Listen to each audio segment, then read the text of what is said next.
Hello viewers, do hope this finds you in good health and spirit. It is the cold season, but all the same it has been a new year with new things, and here on the Love Bug Show we are more than excited to have you on board because we have amazing shows lined up for you. Now, to kickstart our show, we are going to be looking at self-awareness. What is self-awareness? Why is self-awareness important, and how do we do self-awareness? Joining me in studio today is an amazing lady. She is a woman of God. She is also a lead counselor and therapist at Haba Counseling and Consultants.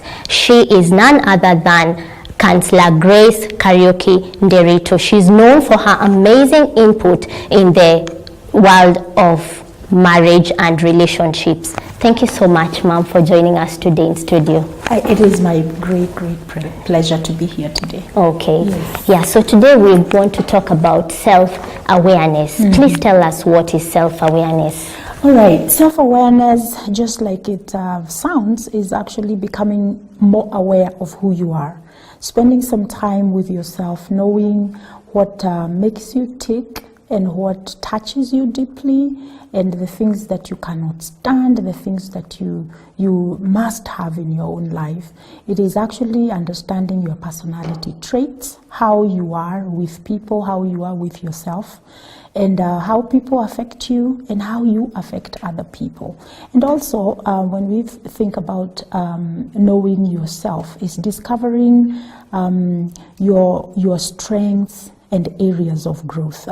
Some people call it weaknesses, but I choose to call it areas of growth, because those are things that we can improve on in time, and also understanding your value system. What is it that you live by? What guides the choices and the decisions that you make in your own life? If a person is able to be that self-aware, they are going to find that the issues of self-doubt and the confusion about who I am, my identity, those issues are going to be less and less daunting to them. And so that is what in essence, that's what self-awareness is. So it's something that has to come from within. It doesn't have to be brought to you by somebody, or somebody does not have to tell you that this is what you're supposed to be like. It has to come from within you. Yes. Part of it, and the interesting thing about self-awareness is also includes what other people tell you about yourself. Now, let me introduce something that is called the Johari Window. Johari Window. Yes. Now, the Johari Window was put together by two psychologists, and they say that everybody has four quadrants in their lives, or four sections of their lives. So there is the section that everybody knows. Everybody in the public sector, they know something about you. They know how you look, how your eyes look. They know whether you're tall, short, whatever. They know about you. Then you have another space that nobody really knows, not even you. That is the unknown you. Then you have another segment where you know about yourself, but you hide it. You don't let other people know it for whatever reason. And then you also have the part where other people know about you, but you don't know about yourself. So that is why it's important that we take that time, first of all, to understand who am I inside that I don't like people to see.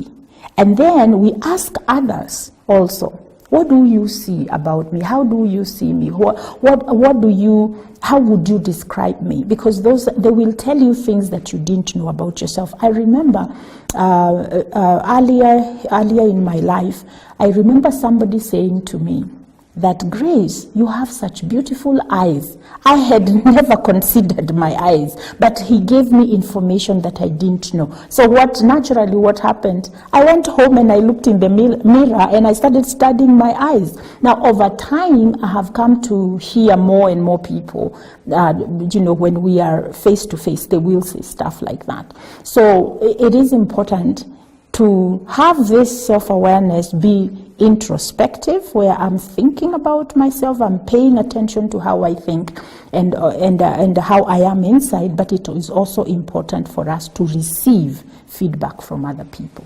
Okay, so you just said that somebody told you that you have beautiful eyes, and you said that it was a he. Does this mean that it has to be somebody from the opposite sex, or even somebody from the same sex can tell you that and it can have some impact in you?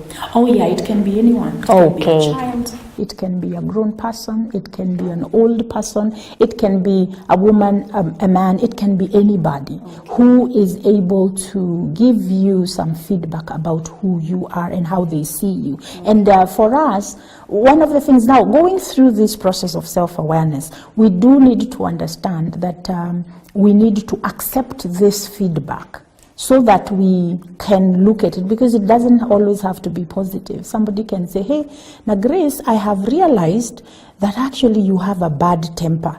So I don't need to defend it. I need to be able to be in a space where I can accept it and then go and ask myself, really, I have a bad temper, and reflect and then study myself. Okay. So a lot of us don't do that. We are too busy studying others, or just going through life, just autopilot. We don't really sit back and say, how am I in life? So who am I? How am I? Those are two very important questions in self-discovery. Yeah. There's something you said about the Johari, what have you called it again? Johari Window. Yes, the Johari Window. Yes. The third part, where Yes. you've said it's about you knowing yourself, but there's something that you do not want, there's something that people, you know about yourself, but people do not know Yes. about it. Yes. Does it mean that it has to be something negative, or it can even be positive? Yes. I think it can be either. But most of the times, the things that we don't want other people to know are usually negative, because we think they will judge us. True. So we hide those things. There is actually we sometimes, when we are working with clients who are dealing with identity crisis, or they're dealing with problems in relationships, there will be the feeling, I don't want you to open myself up to you, because if you know me, you won't like me. So that is that part of us. I don't want people to know that I have this weird. It can be a bad experience I had, or it can be something that I do that's embarrassing. Now, the importance of self-awareness is so that you can be able to design the kind of life you want. Many of us, we are living our lives based on what we think we should live by. So I start dating because all my friends are dating. I go to clubs because that's what people my age do.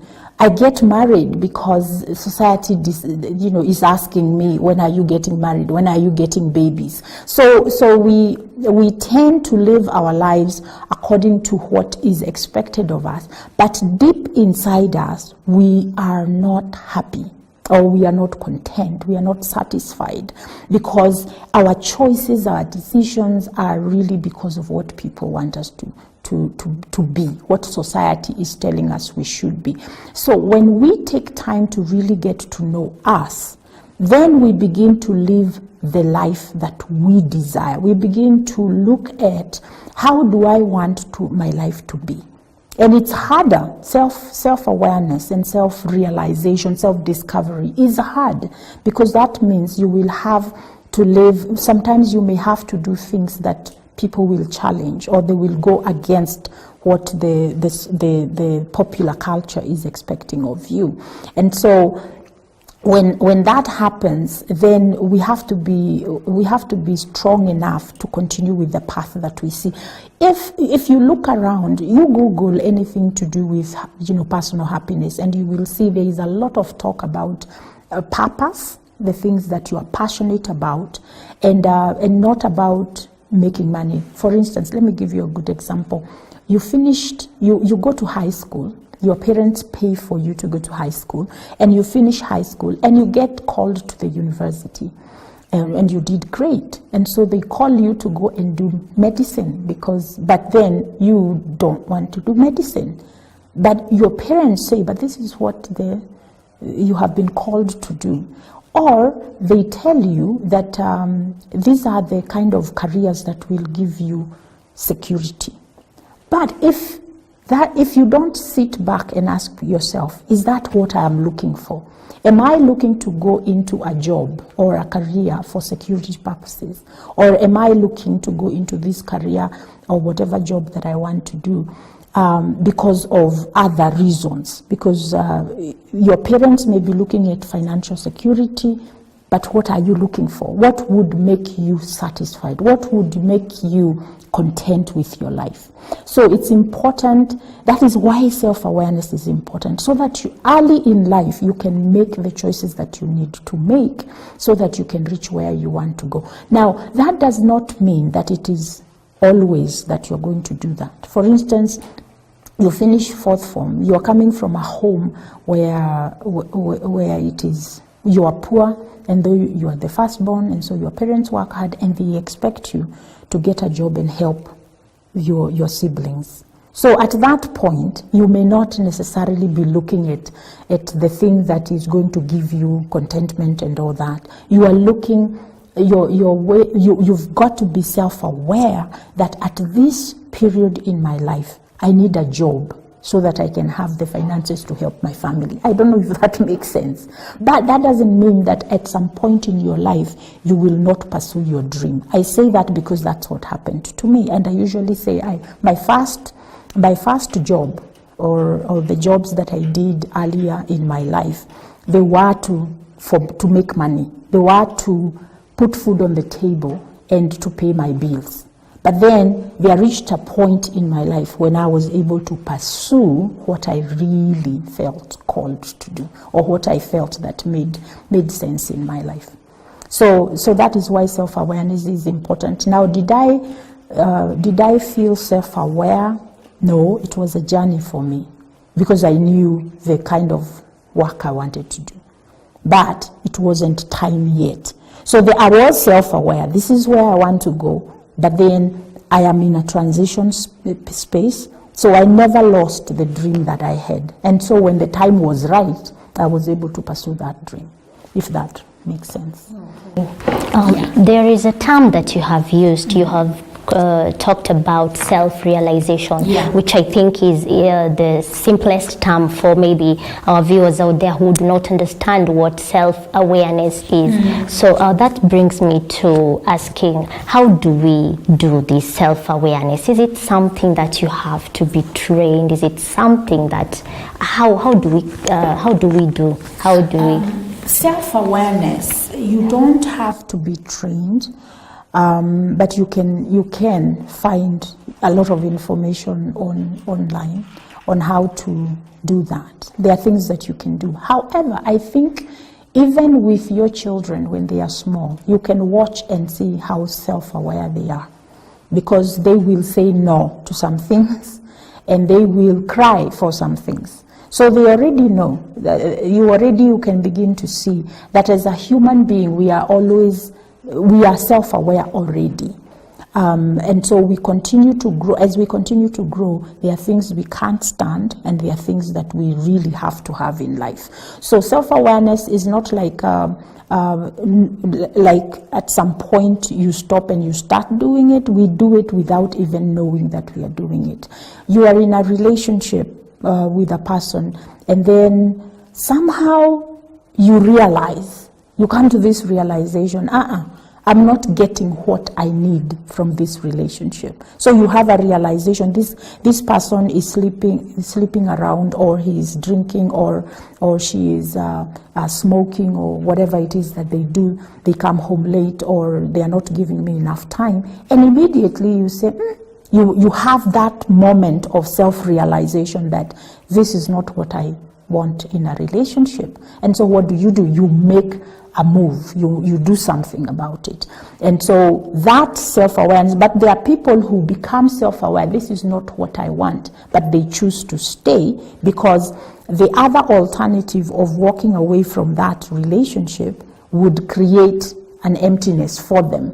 And for them, being in companionship is more important than really following or seeking this thing that is going to make you happy, or this thing that is going to make you more comfortable or more feeling more fulfilled. Because again, it depends on how you've been brought up, how you've experienced life.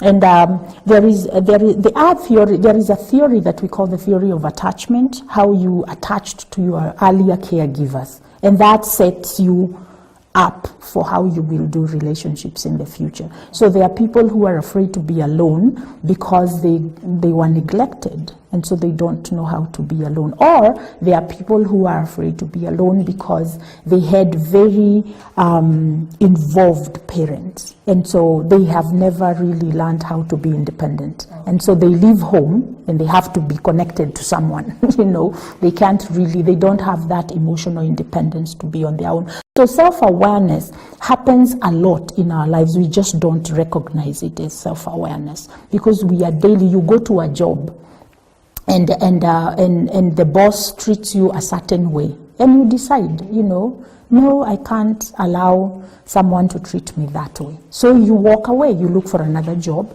and that's a moment of self-aware. So what people need to do is to look through their lives, look through your lives, and put down some of the experiences that you've had where you've had to make a choice.